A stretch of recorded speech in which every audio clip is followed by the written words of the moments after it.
कि याद रही फरियाद रही आ साइकिलिया जिंदाबाद रही, कि अरे याद रही फरियाद रही आ साइकिलिया जिंदाबाद रही। अरे आने वाली 10 मार्च के उत्तर प्रदेश में अखिलेश भैया का सरकार रही।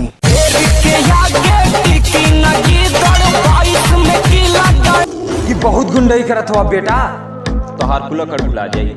ये रे बहुत गुंडई करत हुआ बेटा तोहार कुलकड़ भुला जाई और तोहरे चेहरवा पे सन्नाटा छा जाई जब 10 मार्च के बाद फिर से बीजेपी आ जाई। आएंगे फिर योगी ही। कि जैसा राज चलेला सपा वो परिवेश ना होई, कि अरे जैसा राज चलेला सपा वो परिवेश ना होई। अरे नेता के केतना बनी मगर अखिलेश ना होई।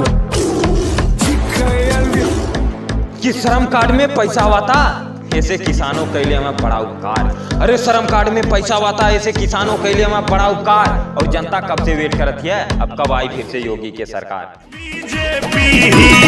आएंगे फिर योगी।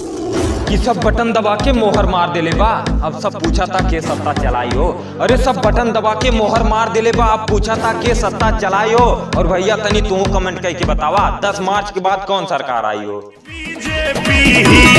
आएंगे फिर योगी ही।